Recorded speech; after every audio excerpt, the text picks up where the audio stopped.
Hello, everybody, and welcome to episode 147 of the world's longest tenured Denver Nuggets spin-off podcast. Welcome to the DNVR Nuggets' Serbian Corner. My name is Miroslav.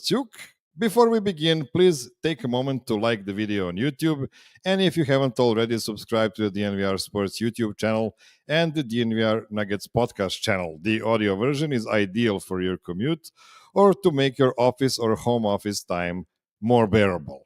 If you want to support the show more directly, you can become a Patreon supporter at patreon.com/MiroslavCuk, just like my Seco tier supporters, Peter Plummer, Daniel Lynch, and Brian Johnson. Patreon supporters can enjoy the ad-free audio version of this show. They can also send ideas for guests and topics for the show and come on the show during the summer when the game show month returns with even crazier trivia games than ever before. Last house cleaning note, if you're listening to the audio version of this show, you just heard the tune Finding Gordes by a Nuggets superfan and Grammy-nominated songwriter, Will Owl, known as Crystal Ghost. News! Finally! Let's do a quick recap of last week. First, the Nuggets announced on Monday at 7 a.m. local time that they are promoting their interim general manager Ben Tenzer to an executive vice president of basketball operations, and that they are bringing back their former front office guy, John Wallace, this time as the executive vice president for player personnel. I hope I didn't mess up that last title, since the KSC is very insistent on calling everybody by their official title. My only comment here is that the executive vice chairman was able only to promote people to vice president roles and not president roles. I guess he was limited in that way. After that, we got a bunch of trades, including the Boston Celtics cleaning their books by trading Drew Holiday and Kristaps Porzingis for very little return salary-wise. That felt impossible for many people. What felt impossible for many people happened. A lot of things are possible when you have an elite general manager like Brad Stevens. This is not to say I'm happy that last year's champion was forced to get rid of their key guys because Jason Tatum got hurt. I feel sick that this is what the owners wanted when they all signed the new CBA. The New Orleans Pelicans acquired Jordan Poole because they hate their fans, and Phoenix got rid of Kevin Durant and got Jalen Green, Dillon Brooks, a 10th pick of this week's draft, and 5 second-round picks. What a haul. Now on to the draft. Dallas drafted Cooper Flagg, San Antonio drafted Dylan Harper, and the Nuggets continued with their strategy of internal development. They did nothing. To be fair, Calvin Booth traded away all of their picks, but I did digress. The most interesting moves of the draft were the Suns trading for Kayman Maluach at number 10 and Chinese phenom Han Sen Young being traded to the Blazers. Not very exciting, I know. Let me introduce my guests for today. First, an old friend and unusual suspect, formerly a writer for the Denver Stiffs and a weekly columnist for the DNVR for the past 6 years. From Cheyenne, Wyoming, it's Mike Olson. Welcome back to the show, Mike. Thanks, Miro. So nice of you to have me. And what a recap. Was surprised that there was that much action going on this week. So.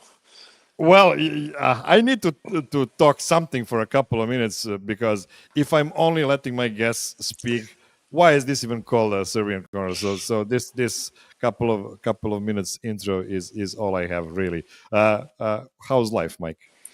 Things are good. It is finally warm around these parts. We're headed up towards 90 degrees. I'm not sure what that is in Celsius, but let's it's call finally it summer. 28, and yeah, something like that. Yeah. Yeah, it's wonderful. It's been beautiful. No wind, pretty weather. We almost never have that around these parts, so I love it. Excellent, excellent. And last but not least, a Serbian Corner debutant, which is a somewhat unusual thing to say, considering I've been a big fan of his for over 10 years, as featured on the Colorado Sports Guy podcast. It's the king of Thornton, Jeff Morton. Welcome to the show, Jeff. Hello. Well, it's great to, well, first of all, Miroslav, it's good to finally be on this show. I Same really here. appreciate I've been a big fan of this show since you've had it. And Mike's whatever. Hey, buddy. So how long have you guys known each other? Oh, man. We brought Mike on to Denver Stiffs in 2013. I think that's right. Yeah, I think that's about right. Man, that was, yeah. And I was it Nate who brought you on? It was Nate who brought me on, and it was basically you and Nate and Andy pretty much writing. Colin was filling in a little bit there, but it was just us few. Yes. The early days of Stiffs. So Yeah. we got my Stiffs on today. So. Miroslav, we at Stiffs for a while, from like 2009 to 2013, it was just three guys running the site. Me, Andy Feinstein, and Nate Timmons. And it was, I don't know how we did it, because there was one season. Remember Kurt Rambis's Minnesota Timberwolves? I had to cover all 5 games that they played. I wanted to die. I've never had experienced such awful basketball in my life. And that was the day it broke me. And I told Andy and Nate, I said, we got to bring someone else on. Well, thanks. That was a breaking. I appreciate that being me. It was like, and Mike volunteered. So, Mike, you came there at the 2013, so like Evan Fournier years, I guess. Yeah, I got to cover the last year before Mike Malone showed up, and that first year all I did was cover games the way Jeff was talking about. All 3 guys were tired of intros and game coverage, and so I covered a lot of that season, and we got into that summer, and we were talking about who was going to do what that summer, and I raised my hand and said, "Gosh, I'd sure like to write something every week," and I think it was Jeff that said, "Nobody writes every week in the summer." And I said, "Oh, well, damn it, that sounds like a challenge." And I don't think I've missed a week hardly since. So, yeah. I'm gonna have to have a longer conversation on these things over a couple of pints of beer next time I come around to Denver. Yeah. So we're not gonna continue with this on this show because we need to go back to the future. And since the end of the season, we've heard some beautiful speeches from David Adelman, Josh Kroenke, Ben Tenzer, and also John Wallace, even though he is very concise and pinpoint in his talk. The speeches were so beautiful, I might even call them very well prepared, or if you will, very PR modeled or PR friendly. Josh Kroenke, after admitting he fumbled the Calvin Booth versus Michael Malone situation for full 2 seasons, seems very conscious about the optics of his moves since the end of the season.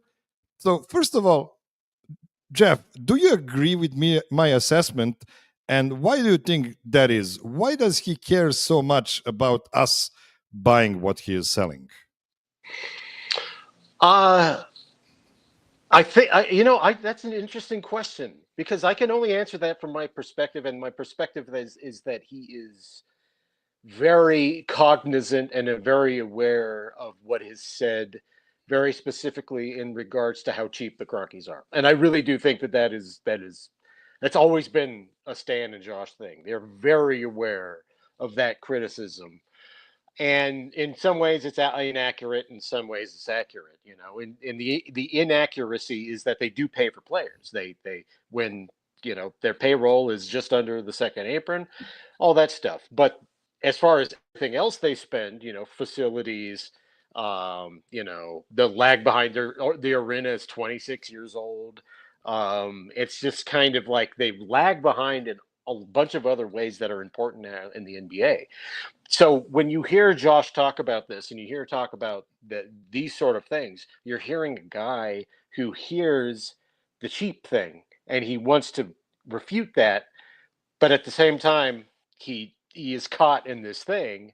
And actually, Miroslav, as someone who is Serbian, I'm sorry, I'm taking over your podcast. When you heard certain things at the last press conference he was introducing, were you hearing like the same thing I was? Like he was trying to make an analogy. I'm talking about the Jokic nightmare trade thing. Were you hearing he was trying to make an analogy and just fumbled over his words? From your perspective as someone who's like not here and hearing him all the time. Well, my perspective on him mentioning a possibility of having to trade Nikola Jokic in case they go into the second apron and somebody gets hurt means don't ever ask me about the second apron again, you MFers. Like it's literally that was the most selfish reason of bringing up a doomsday scenario I could even imagine. Right. And I agree with your point on your last podcast from yesterday, where you mentioned an even worse, actually, quote from that presser, and you worded it so perfectly. You said something that I was feeling about him mentioning how they found Nikola Jokic with the 41st pick in the 2014 draft. Yes. Like, oh my God, are we gonna take credit for that? For picking Nikola Jokic with the third pick the Nuggets had in that draft? They literally drafted Yusuf Nurkic and Gary Harris before they drafted Nikola Jokic on the same draft. Mike, did that ring a bell when you heard that from Josh? Both of those rang bells. And I think I liked the way Tim Connolly used to say it. If he always used to say, if I was a genius, I wouldn't have drafted two guys before Nikola, basically. And I think that's exactly the right way to look at it. I agree with Jeff wholeheartedly that that Josh is one of the more media savvy folks out there from ownership who speak that way. And I wrote something a couple months ago about how well he had handled that previous presser and stepping up and taking some ownership on some of those firings and the rest. I thought he put his foot in his mouth a number of times this last time around. He did not seem as comfortable there. I felt like both of the pieces you just both talked about were gaffes to the nth degree. That neither of those things needed to be introduced. I was surprised at some of the places he went. And I think it was a tweet I saw from Jeff. And if I'm misattributing, apologies. But what I agreed with most of all is some of those unforced errors really took a lot of the thunder away from the two guys that he was there to introduce in the first place. That was you, Jeff. Thank you. And that was a moment to let those two gents shine, especially when you're in the middle of a. How do we feel about this? How are we really doing this? That was really an opportunity to let them step forward, and some real unforced errors on his part really took a lot of the luster off of that for those gents. Yep. So, Jeff, why do you think Josh took that leading role in that last presser next to his two main basketball guys, I guess? I did, and I'll come back to what I said before. I think he's just hearing stuff. And there's a little bit of tenure thing with them, and in that there's things that get to Stan and Josh. Obviously, with the having to very specifically say who the owner of the Denver Nuggets is now. Obviously, Stan had heard something and read something that he didn't like, and it's just those things. And when you have a large corporation that is run like a family business, you get things like that. And I'm going to give Josh credit. I've known him for a long time. I've known Josh for 16 years. And I'll give him the benefit of the doubt in saying that he made some mistakes and he wouldn't do that again. And I doubt we see him much for a while, not because of that, but just thankfully he needs to do other things. I will say the second round pick thing, we got Jokic at 41. That was a little arrogant for me, considering he's not the one who selected him. But that was, I couldn't understand it. And that's the thing that stuck in my brain. It's like, why bring that that's like trying that's like trying to find a needle in the haystack. You can't count on that sort of thing again. And that's what bugged me. It was like it was a verily we can do it again kind of thing. And it's like you can't do that. That's not how it works. It's also not really what unorthodox is. He was labeling that around the whole this is why we're unorthodox. We've got an unorthodox center. We picked him in an unorthodox time. All those things. I think the word by I the would way, that center substitute in is. By the way, that center is Orthodox Christian, but I digress. Very orthodox. Yes. Very good. But I think the word I would have substituted in for unorthodox there a lot. I think Ryan asked that question is lucky. We've been lucky in a lot of those regards. And if he's saying we're hoping we're lucky here again with these two guys, that's a very different mindset. So yeah, the Nuggets picked up a 3-time MVP with the 41st pick, and this is something that happened once in the history of NBA and ABA and BAA and whatever leagues they have ever been in America.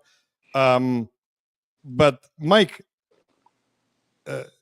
at the last presser at the draft night, John Wallace mentioned that they are going to concentrate on free agency as a mean of improving the roster and not the trades.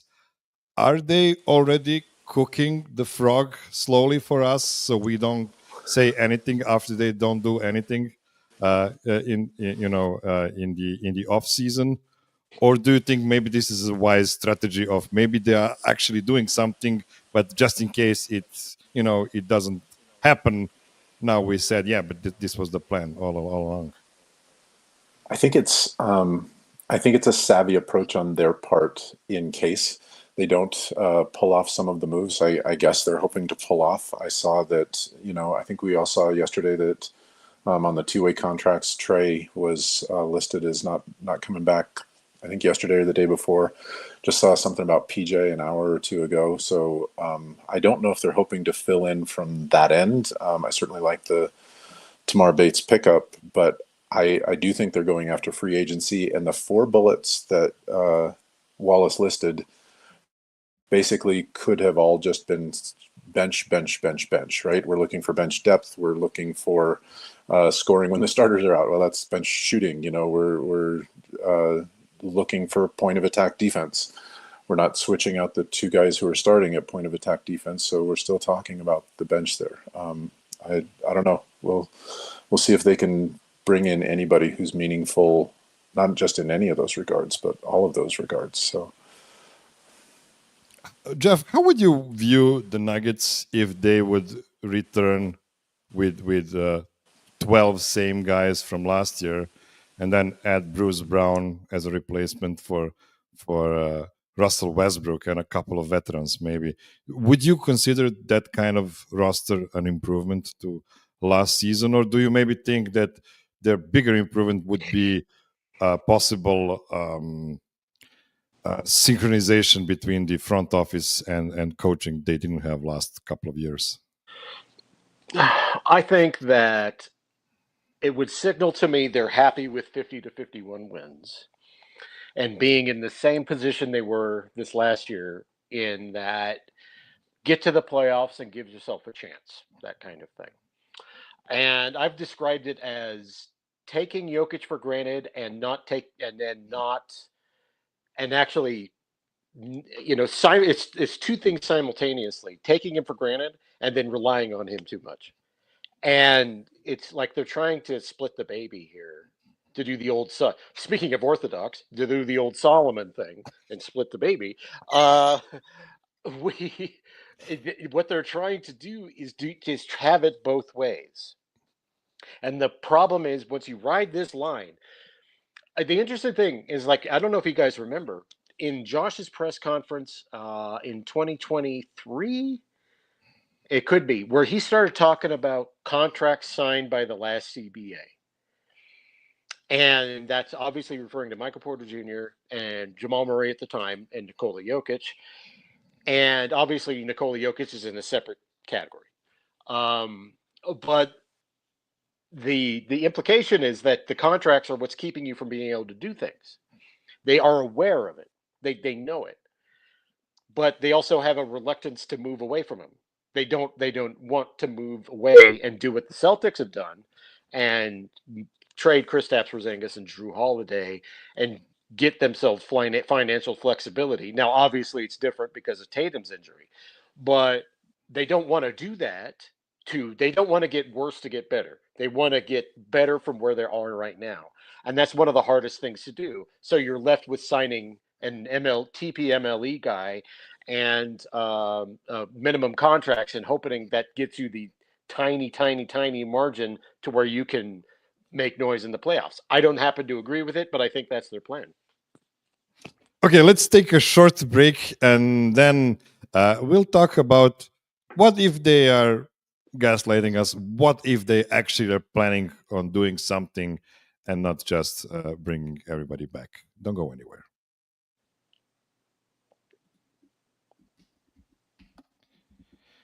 Okay, we are back. So, Jeff, you had a great episode, I want to say, a week ago about the need for the Nuggets to listen more to what Nikola Jokic says. And he was very explicit for the last 2 years in a row that the team wasn't good enough to win it all. And this time around, he even said they weren't deep enough. Now, in my mind, there are two paths you can win in today's NBA. You can overwhelm the other teams with a completely unstoppable starting five, like Boston had last year. So unstoppable that even if you are lacking one of your guys, if you're missing one of your guys, like they missed Kristaps Porzingis, they could, they just overcame it and won it all. Yep. Or you can have a team that is so deep that you can answer anything the other teams throw at you, like OKC did this year. The Nuggets have neither of these two things. They have a really good starting five, but we've seen what happens if Michael Porter loses a shoulder or Aaron Gordon has a calf injury. Thank God it didn't turn into something worse than it was. So, Mike, do you think it would be easier for the Nuggets to get an upgrade in the starting five, aka Jaylen Brown for Michael Porter or something like that, if something crazy would have happened, or to exchange one of your two max guys, not named Nikola Jokic, into two or more real NBA rotation guys? I tend to lean a little bit more towards the latter, and I think that a part of that is because Joker raises all boats the way he does. So I don't know that you're going to see the same type of play and value out of, say, Jamal or Mike if they were to move to a different team. And I think some other teams are starting to recognize that as well, which is also what has us kind of stuck in this spot. When you've got, I can't remember the stat I saw the other day, something like 82% of our salary is on those first four guys. If you can't get out from under that, you're certainly really stripping your ability to get depth. And that's really exactly what Nikola has been talking about at the end of the last couple of years. What do you think, Jeff? I think that when we are in a tight position like the Denver Nuggets, trading guys like that. Okay, let me say, Miroslav, do you think that Jamal and Mike and Aaron Gordon are good enough to have different skill sets on other teams that can lift them up? Or do you think that they have become a product of the greatness of Nikola Jokic? That is $1 million question. And it especially when it comes to Jamal Murray. Because we've seen him playing without Nikola Jokic all these years. And granted, he didn't play with elite guys when he wasn't playing with Nikola Jokic. but he never managed to get a winning, five around him when he was the lead guy. So I actually had some thought experiments. One of the grossest thought experiments I ever had was what would happen if Jalen Green, who is now in Phoenix, but while he was in Houston, would switch places with Jamal in Denver. Which team would become better or worse? And I have no idea. I think both teams would get worse, honestly. Yeah, especially if you make Jalen try to dribble with his left hand. Yeah, exactly. Here's my thing. The Nuggets have needed, in my view, this is just a Jeff thought.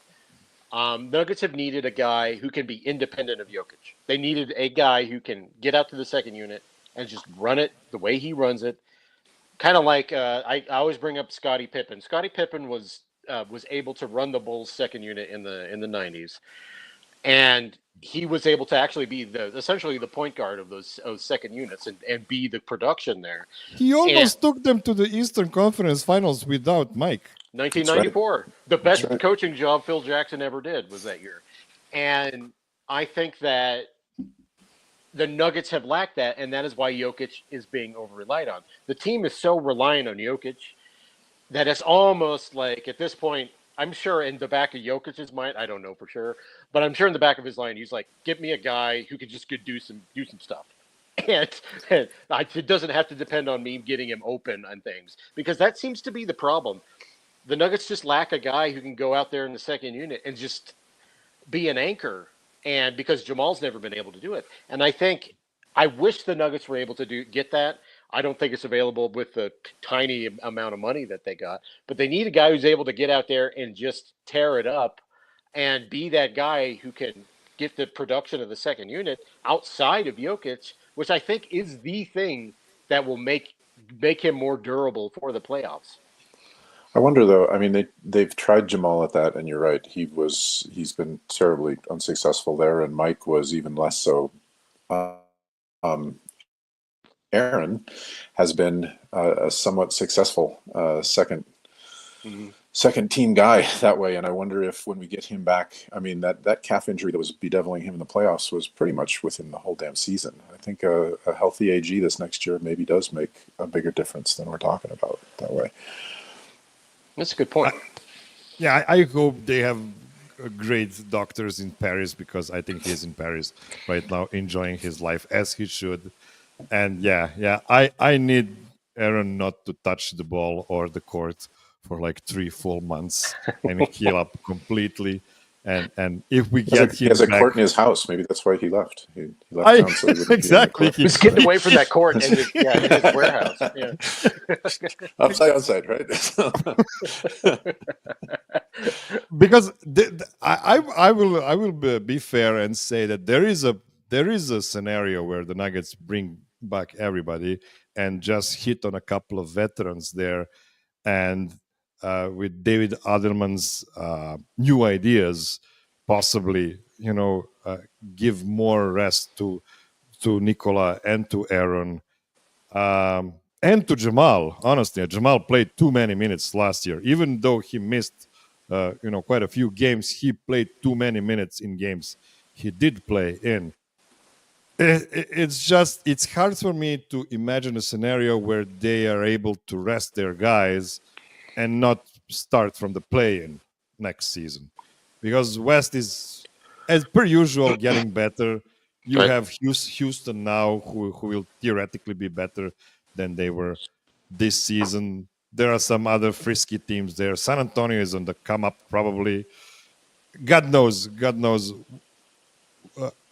50 wins, if that even guarantees a top 5 spot or top 4 spot next season. We don't know it for now, but it's the reason the Nuggets, I believe, won in 2023 was because they had such an amazing start to the season. They were able to rest their guys in March and early April and just sprint through the playoffs. And I don't know how could they do this, without KCP, without Bruce Brown. Now, they might get back Bruce Brown. We don't know about that. He had a pretty horrific knee injury in the meantime, so I don't know if we can expect him to be as good as he was in 2023. It's all in theory.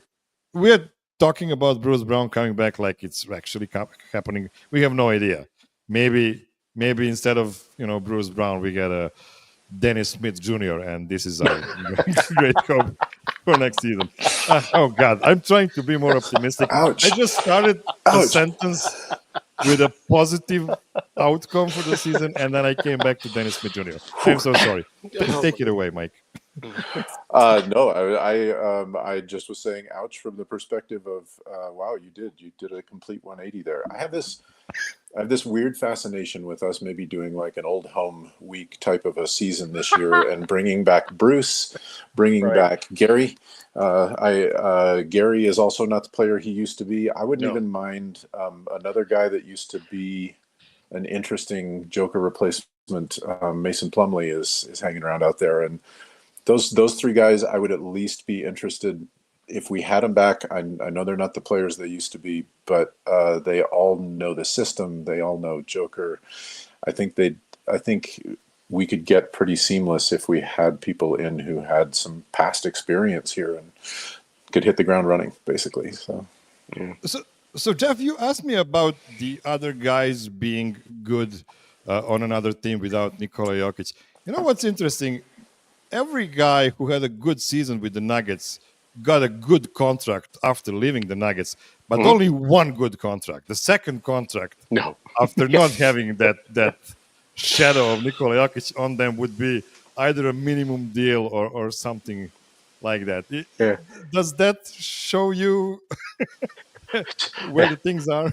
The only person who got that second lucrative contract was Jeremy Grant, and I think Jeremy Grant, it was a circumstantial thing. He was in Portland and they needed someone. Jeremy Grant's never been that guy, but yeah, it's interesting, and it does. There was a long time ago. You can look back in the Colorado CSG Podcast archives. After they traded for Mason Plumlee, so tells you how long ago this was. Nate Timmons and I spoke to Connolly in Pepsi Center, as it was known then. And I asked Tim, I said, is the object here to basically fundamentally form this team around Nikola Jokic and his identity? Is that the goal? Is the goal to make this team basically shape it in Jokic's image? And he said, without a doubt, yes. This is exactly it. And because Mason was a guy who could semi-replicate some of the things that Jokic did in the second unit, that was the thinking at the time. And I do think that has been a thing since about 2016-17, where the Nuggets consciously went this direction. And what had happened is that all the guys who have been in here since have been subject to this.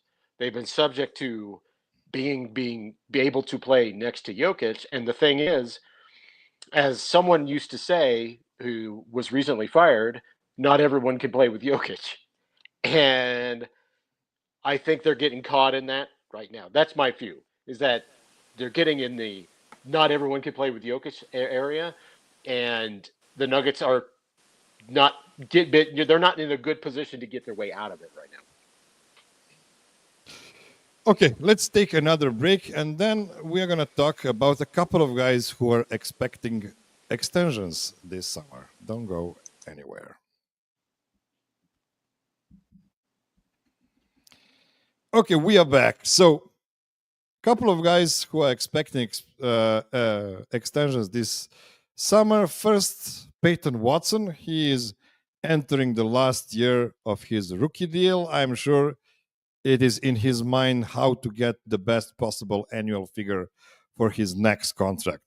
Should he sign that contract with the Nuggets? And what other moves would you like to see to make that contract a good one? Let's start with Mike here. I hope he signs that contract, but I hope it's also a pretty reasonable contract, the way we've been talking about how close we are coming up to that second apron, which we've been told we want to avoid. He's such a difference maker on the defensive end of the floor.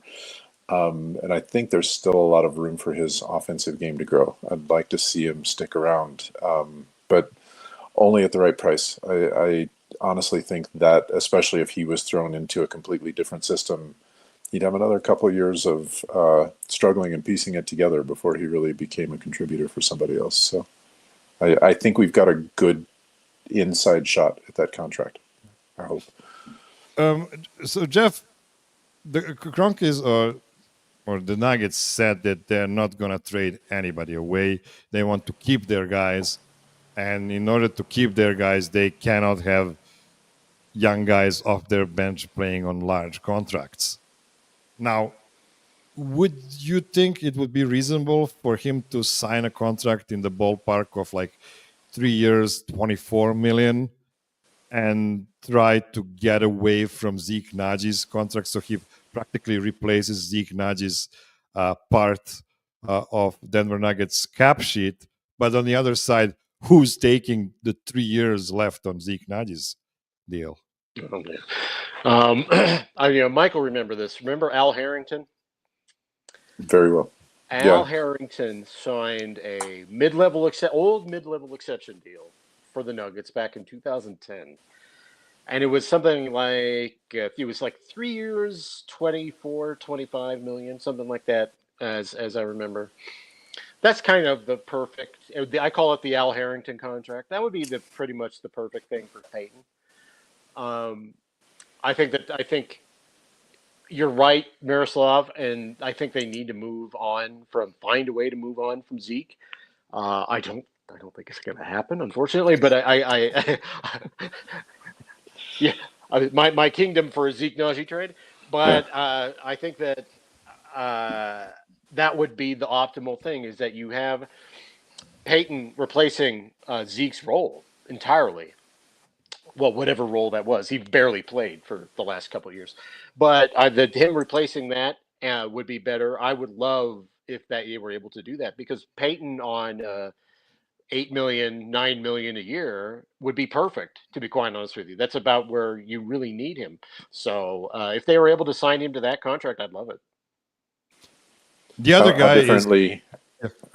I'm so sorry, Mira. How differently would we be looking at both Wallace and Tenzer if somehow we get both Zeke and Dario out of town? Suddenly I will have very different feelings about how this GM situation is looking. They build a statue for him. Exactly right.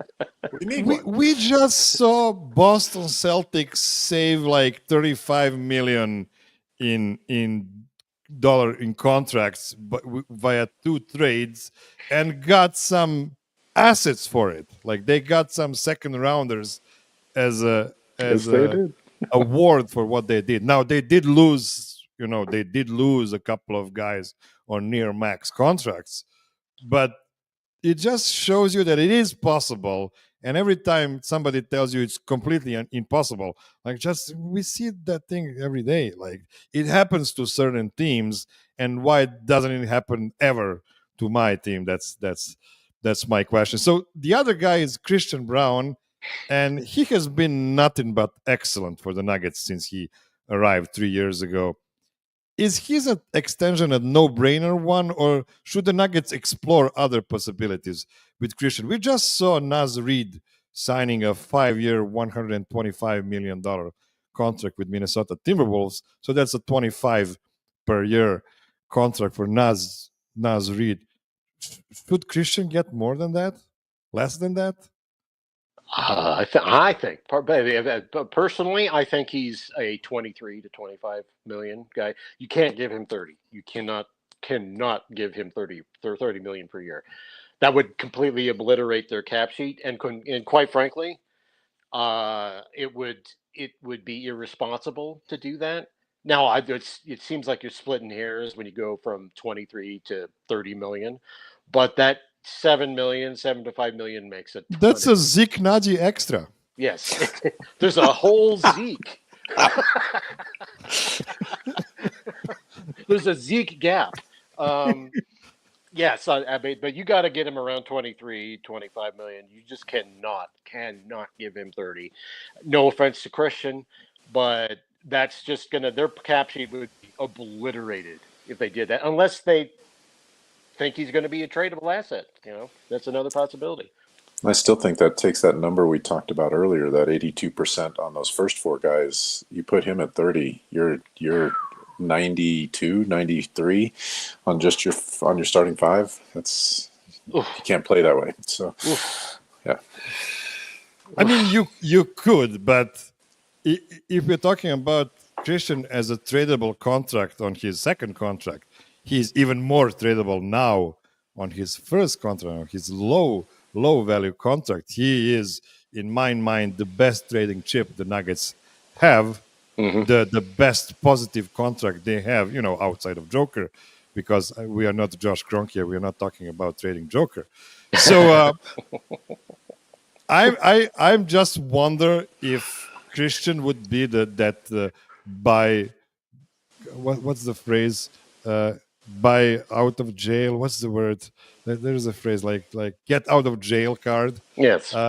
Maybe they could use Christian as a way of getting off one of their bigger contracts and try to restructure the cap sheet a bit, because the things look dire. A year ago, or was it a year ago? Yes, it was a year ago when they didn't sign KCP back. They say we don't want to get to the second apron. While how are you going to get out of second apron if you have a Christian on 30 million and Mike on 40 and Jamal on 50 and Joker on 60? How? Yeah. What the hell are we talking about? Something's got to give. Something's got to give. So I don't know. Of course, I prefer Christian to Peyton, considering what level of player he is right now, but I'm afraid that this realistic two timeline scenario here, because Christian is a guy that is supposed to get a big contract right after one of the guys who was on a big contract leaves, that just doesn't align well in the books. No. I would hope that they would be a little more pragmatic than that. And you're right. He could be a guy. Look, I think they want to keep him. Let's just establish the baseline here. They want to keep Christian, and they're going to sign him to a deal. But he would be a guy that you could attach to any sort of contract as a sweetener to get something. Now, I don't know the rules of this first apron. I don't think the Nuggets can aggregate. No, they can. They can. First apron, they can. Yeah. Okay, so if they can put Christian with Mike. Let's be obvious. Let's face facts here. He's the contract everyone's circling around. Then obviously there's a thing. As someone told me years ago, and someone in the league, every contract's tradable. You can trade anyone in the NBA. It's just how much pain are you willing to put up with. And that's it. The Nuggets are in a position where they have to probably endure some pain in order to maybe get more flexibility down the road. Okay, let's take one more short break, and after that, I just want to ask you about a couple of free agent targets, if you have them in your mind, before we go into a relatively crazy game I've prepared for you for the end of the show. Don't go anywhere.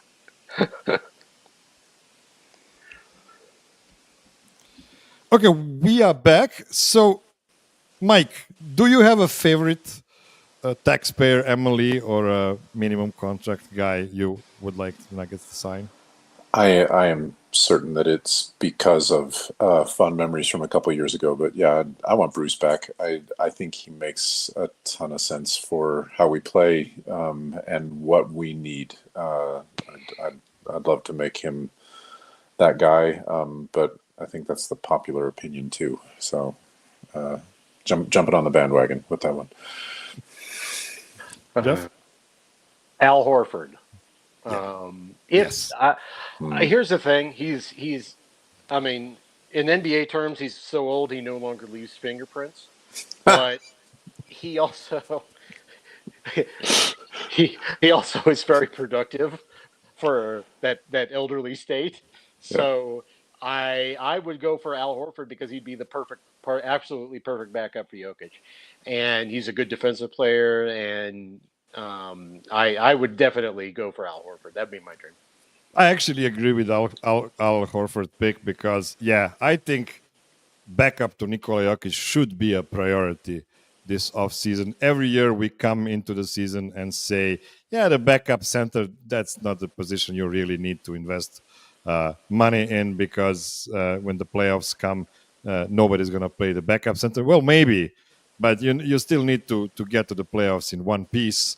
So, I'm guessing Al Horford will not get more than a taxpayer MLE next season. And if that's the case and he wants to leave Boston for whatever reason, that would be a great pickup. I just don't know what's going to happen to Dario Saric. Okay, so you guys are historians. When was the last time the Nuggets did the buyout and stretch of a guy? I don't think they ever have, but they did amnesty Chris Birdman Anderson. Oh, wow. 2013. Okay. A while ago. Yeah. That I remember but they had an amnesty coming out of the lockout from the last one. No, it's 2012. So that's the last time I can recall them ever doing that. Yeah, so this is why I kind of think we're going to see Dario Saric at the beginning of the season on the Nuggets, unless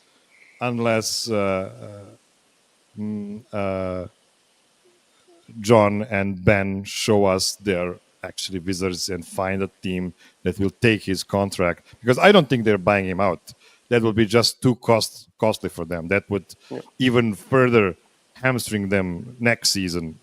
Or this season, honestly, because it's only one year contract. So let's play a short game of Are We Sure? So this is a game I stole from my friend Nick Herzog. He used to do this game on his podcast called The Dig on the Denver Stiffs podcast channel. So I'm going to give you a series of questions and you're just going to tell me.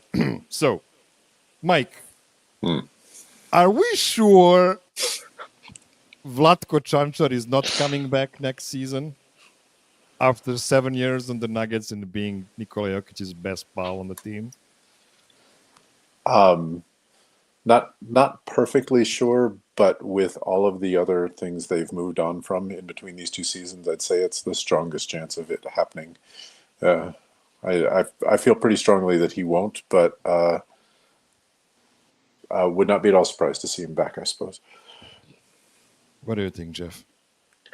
I am sure that he will not be back. I mostly because I do remember they went to the Olympics last year to make sure he was healthy before they were moving on any sort of deal with him. I think when you start doing that sort of thing, your time is short. Let's put it to you that way. Okay, Vlatko out. Jeff, are we sure DJ is not coming back? I'm not sure of that at all. Here's the thing. For the last two seasons, and especially this last season, DJ was the Nuggets' most expensive front office guy. Yes. He was a de facto front office guy, bringing in players, and he was just paid more than Ben Tenzer or Calvin Booth probably. Yeah, definitely. So can they afford to lose another front office guy after losing, Tommy Balsettis?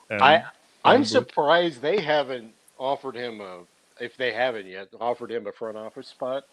Because they've done that before with other guys who's been on the team, like vets. So yeah, I'm not entirely sure. They may just be just keeping him on that vet minimum on the bench just so he can keep that seat warm, and then play valuable minutes down the stretch. He played better last year than he did the year that we won the ring, in my opinion, and I think. You're right. More than anything, he's not just the guy that everybody in the league knows. he's the guy with the refs. He's the guy with the other team's coaches. He's if there's anybody that I would spend a seat on just for the vibe, DJ's the guy. But yeah, also not sure. Yeah, that would be interesting because that would be one fewer spot to get an upgrade on. Yeah, I don't know.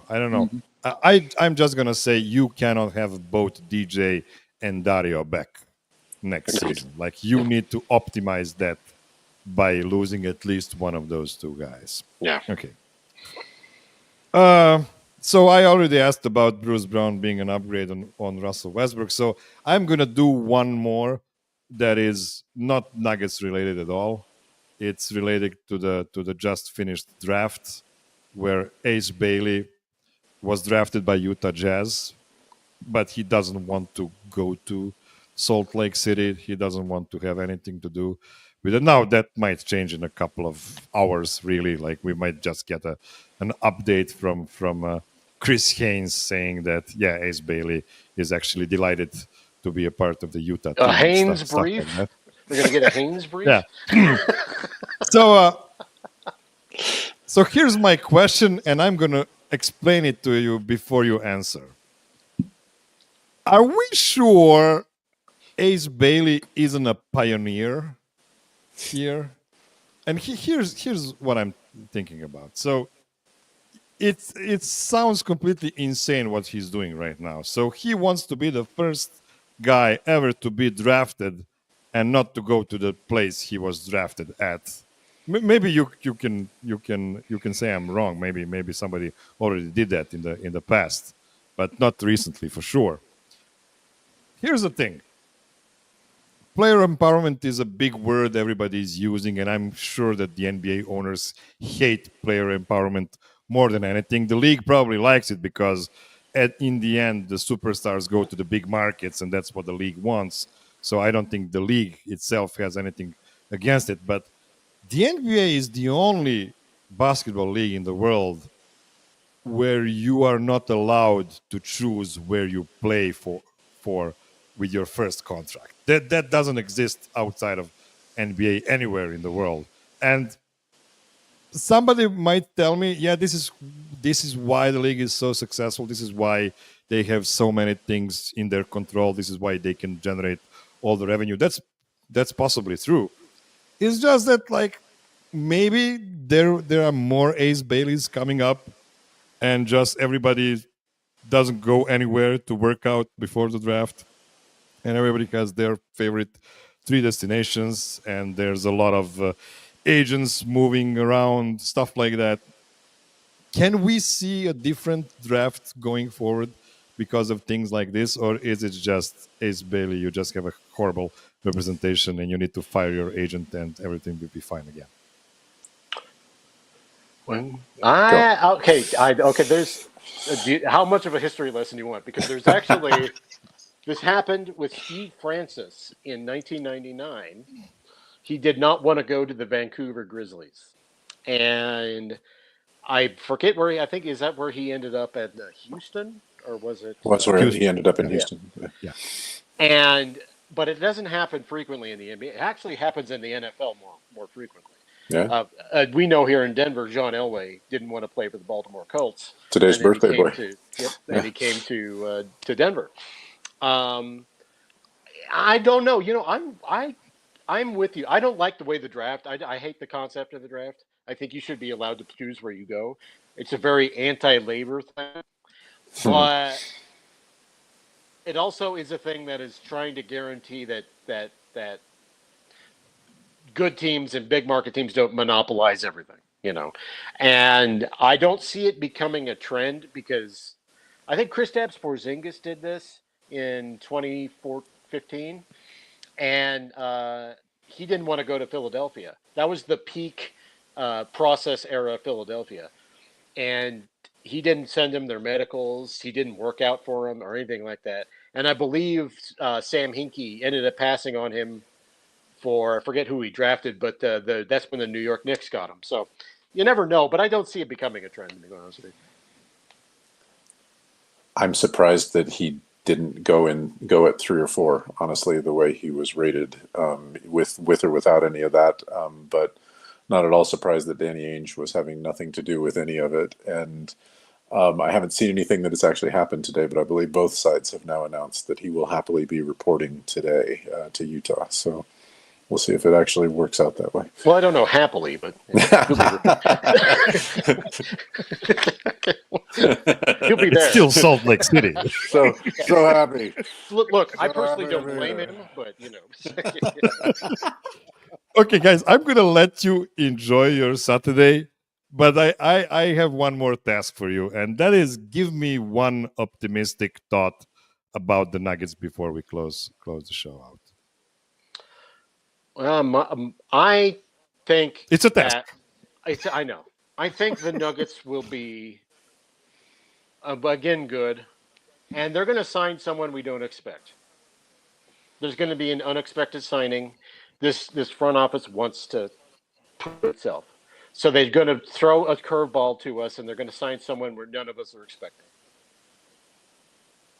Okay. I believe, knocking on wood, that 2025-2026 is going to be a healthier year for this whole team. I think we're going to see. I think we're going to see Jamal come in healthier. I think we're not going to see Aaron fighting off injury all year long. I think Mike has proved some mettle. I don't think we're going to be limping through this next season. So. No, those are good. Those are good thoughts. Yeah, I mean, listen, it's basically what everybody around the league says about the Nuggets. No, they're going to be good. They're not going to be great, but they're going to be good. They're going to be a top 8 team next season as well. Maybe top 6, maybe top 4. Who knows? We'll see. But they're definitely not going into the next season as big favorites for the championship. No. I think we agree on that. Yeah. Wholeheartedly. You got one, Miroslav? You got one? Well, yeah. Good question. Yeah, that's a good question. So my optimistic take for the Nuggets next season would be Jamal Murray has a great November and December. I'm kidding. I don't know. I have nothing. I'm sorry. I'm sorry. That was a low blow. I'm sorry. Okay, that is all I've prepared for you this week, my dear listener. And please, with the cherry on top, take the word prepared very loosely. Be well, be safe, be kind to everybody. Call your mom. And until next week, and I'll set you free into the void before the next show with a new greeting. If you come to Serbia and go to the bakery and ask for burek with cheese or meat or spinach, you are good. You will get what you asked for. Just don't go to Bosnia, since in Bosnia, the only burek is the one with meat. The other ones are not called burek at all. So until next week, since you're traveling to Serbia and not Bosnia, burek sa sirom.